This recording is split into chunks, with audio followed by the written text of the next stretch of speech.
spend a pretty good amount of time here, and I absolutely love Iowa, and I'm so honored that I get to be here and be part of this very, very special event.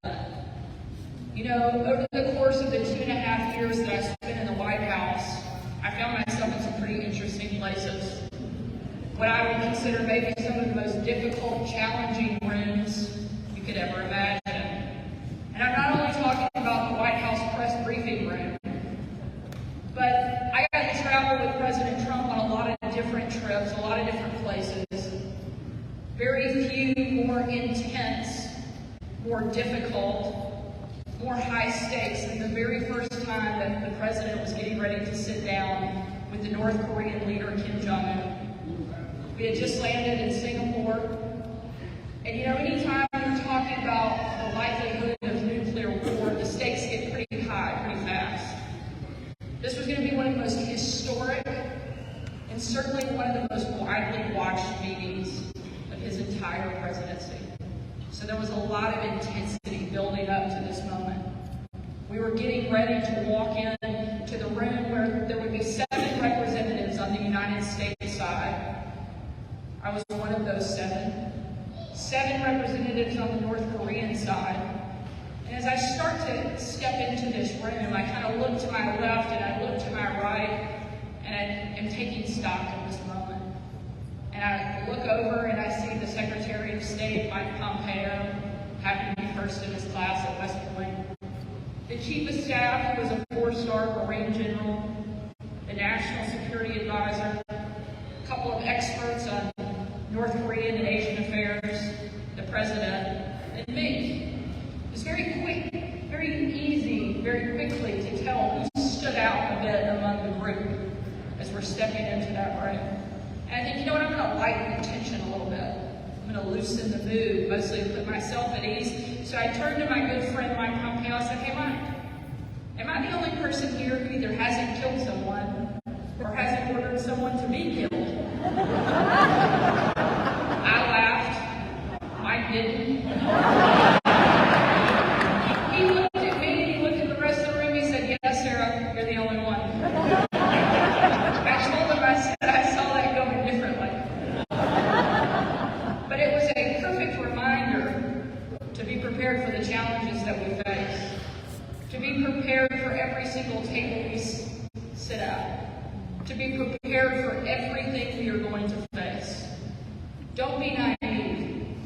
While we have an incredible opportunity in front of us, and we have incredible leadership who you have heard from today, our country faces some serious challenges.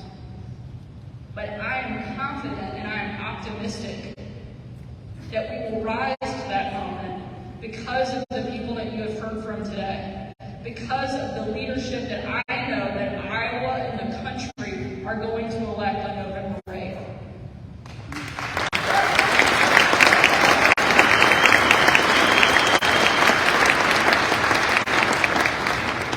As I've been traveling around my home state of Arkansas, in all the places I go, I get attacked, which I've kind of gotten used to. I figured running for office couldn't be that bad. They've literally called me every terrible name. It can't possibly go anywhere but up from here. But one attack I hear all the time is, "Oh, there's Sarah Sanders. She's nationalizing the race." I hear that all the time. I'm campaigning for governor in Arkansas. She's nationalizing the race. And my answer to those people is, you bet I am. Because if you are not paying attention to what is happening in Washington, you are missing what is happening in this country. And I refuse to sit back and do nothing other than fight back and make sure that the America I love, the America that each of you love, and the America that so many of you in this room have fought for is the same one that my kids get to inherit.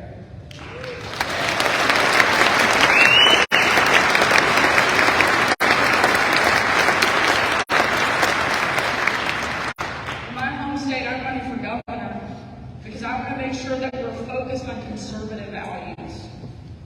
I know that every single decision that I will make as governor will have a direct impact on the life of my own 3 children.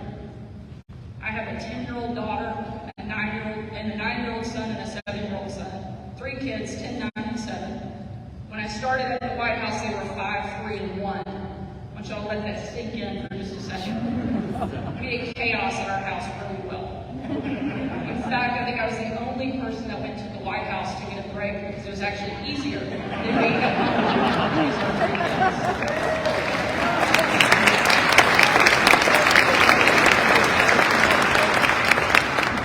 Right now in America, there's almost nothing harder than raising kids.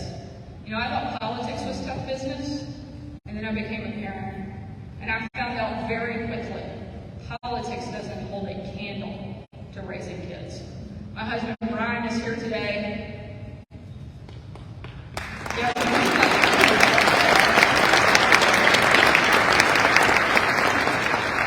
And you know, I found out very quickly that our kids serve as this perfect reminder of everything that is important.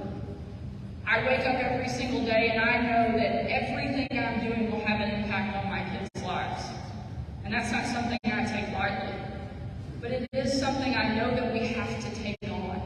Because if we don't, the America that we love is not going to be the same one that our kids get to grow up in. Not too long ago, our daughter Scarlett, she's 10 going on 25, was getting ready for a pretty big moment at our house. You know, my kids not only serve as a perfect reminder of everything that's at stake, but they're also pretty good at keeping us humble. You can travel around the country, go into a room like this, people cheer and clap when you walk in. You start to think for a second, you know what, I'm not too bad after all. And then you go home. And your kids will remind you very quickly that you're actually not that special after all. And ours are masterful at that job. And Scarlett, who's 10, was getting ready for this really big event at our house. It was her first ever father-daughter dance. She'd clearly seen one too many princess movies, and she had this perfect vision of what that night was going to look like. And it was my job to execute it flawlessly. So we spent the entire day making sure every detail was perfect. That she had the hair, the dress, the nails, and everything. Scarlett didn't just want to go to the dance, though. She wanted the big reveal. She wanted to come down the stairs and her Prince Charming, my husband, to be standing there at the bottom with a very specific flower in his hand. And so we're sitting at the top of the stairs, and I'm sharing this incredibly special mother-daughter moment with Scarlett. I'm telling her how proud we are of her, how thankful we are that God chose us to be her parents. What a beautiful person she is on both the outside and the inside.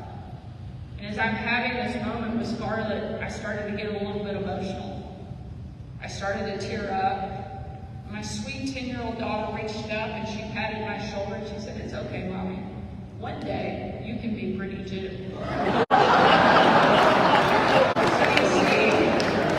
She actually didn't think for a second I had this thing figured out. Your kids will bring you right back down to reality.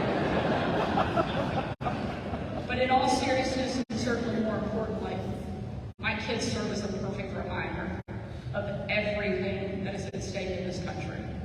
The reason I'm here today is because I want to make sure that we are electing conservative Republican leaders that are focused on things like educating, not indoctrinating our kids, empowering our parents, not government bureaucrats, and making sure that we prepare our kids for the workforce, not a lifetime of government dependency, because that is not who we are.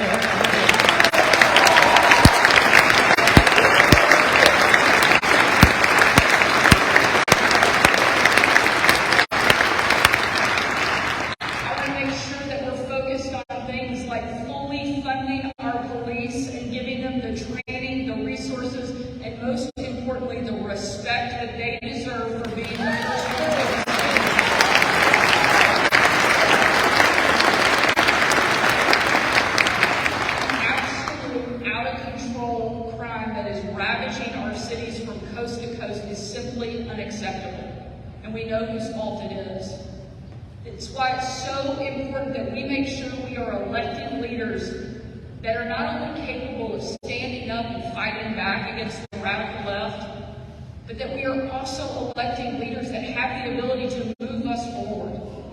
Fighting back is absolutely imperative for our leadership, but it's not enough. Fighting back is only part of the battle. We also have to make sure that the leadership we have is not only capable of pushing back bad policy, but also leading with heart and compassion and implementing the good policy. And I can tell you right now, here in Iowa, you have an abundance of riches of both fighters and leaders that are capable and willing and able to step up at a time, frankly, when our country needs it the very most.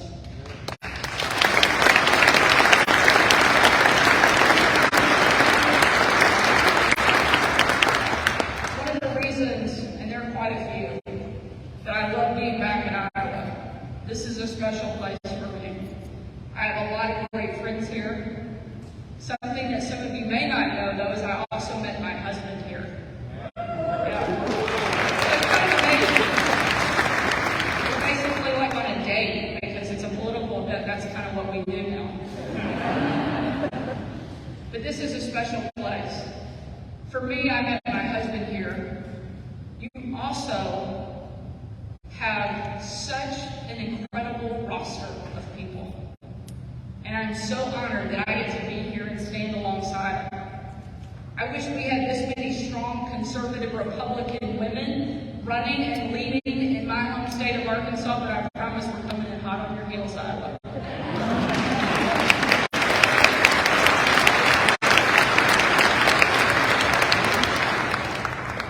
And I'm glad I get to be here with each of you today.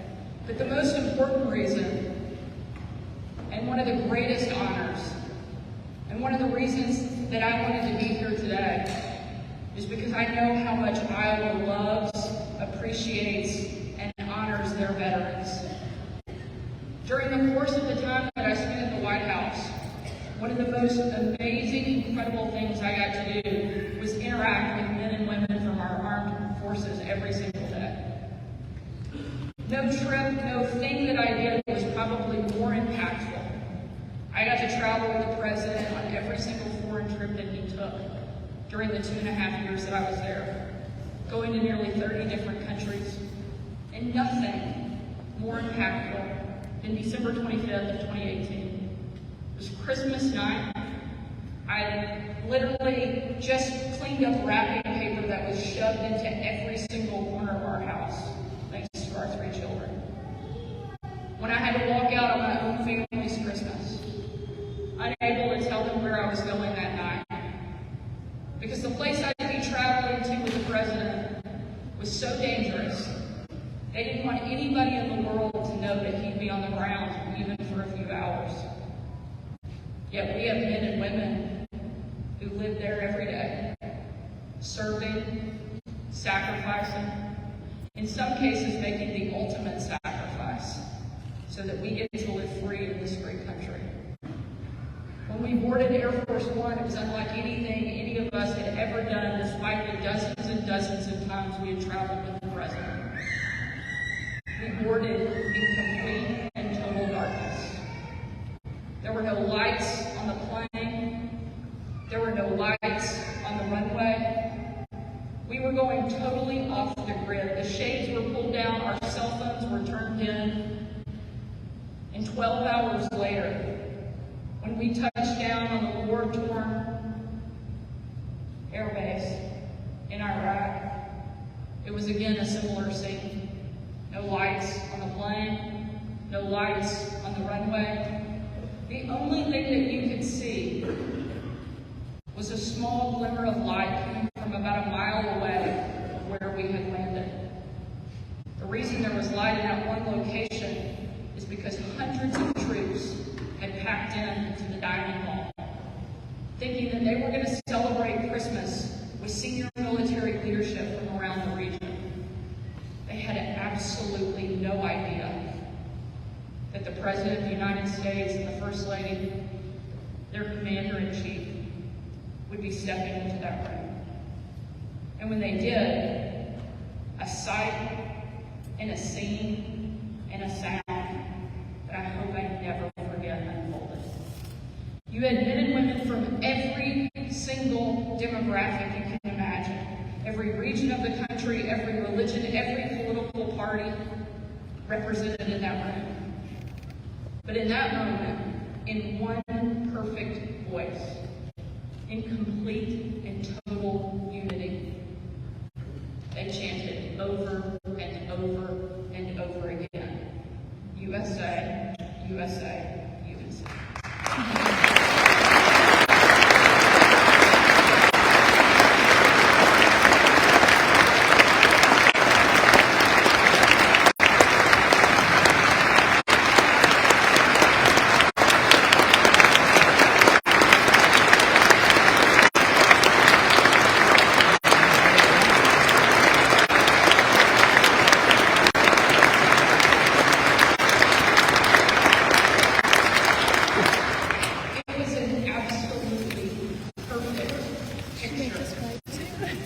Of what makes America so incredible. Men and women willing to put everything on the line so that we get to live here in this amazing place. As the president started to make his way around the room, stopping at tables much like the ones you're sitting at right now, thanking each of the troops individually, one young soldier yelled from the back. He said, "Mr. President, I re-enlisted in the military because of you." And the president said, "Son, I'm here because of you." It was an absolutely incredible moment between two people serving in completely different capacities, but fully committed in that moment to doing every single thing that they could in the fight for freedom. As the president moved on, that young soldier came up to me. He said, "Sarah," he said, "you have a tough job." I thought, "Are you kidding me? I take questions. You take bombs and bullets." I told him, I said, "What I do is nothing." He reached up in a moment I know I will never forget and cherish for the rest of my life. He reached up and he pulled the brave rifle's patch that he wore on his shoulder. He placed it into my arm, a sign of ultimate respect. He said, "Sarah, we are in this together." Ladies and gentlemen, that's who we are as a country. That young man represents the very best of America. All of those who have come before him, all of those who are serving alongside him, and the thousands that we know that will be called upon to come after him represent the very best of who we are. If you hear nothing else that I say today, hear this. America is the greatest country that the world has ever known.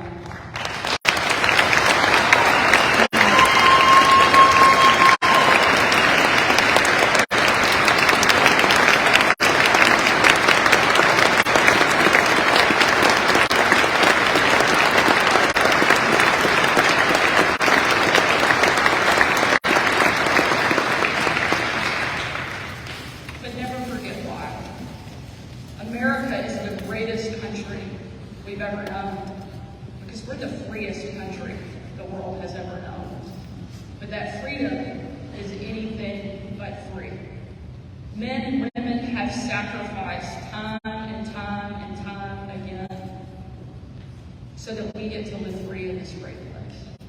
Let's never forget who and what we are fighting for. I can assure you, as a mom of 3 kids that I have to look in the face every single morning, I know I won't forget. And I know that the men and women who are representing you here in Iowa will never forget, many of whom have served themselves. Let's make sure that we do exactly what that young soldier said, because our strength is when we come together. Let's make sure that as conservatives, as people who love our freedom, come together on November 8th. Because our kids deserve to grow up in the same America that each of us have been able to enjoy. We need to make sure that we're committed to doing every single thing we can to preserve our freedom, to protect our freedom, so that we have the ability to pass it on. Thank you so much for letting me be here today. It is such an incredible honor. Senator, thank you not just for your service to our country in our military, but your service to our country every single day. We are better for it, and I'm forever grateful. Thank you so much. God bless.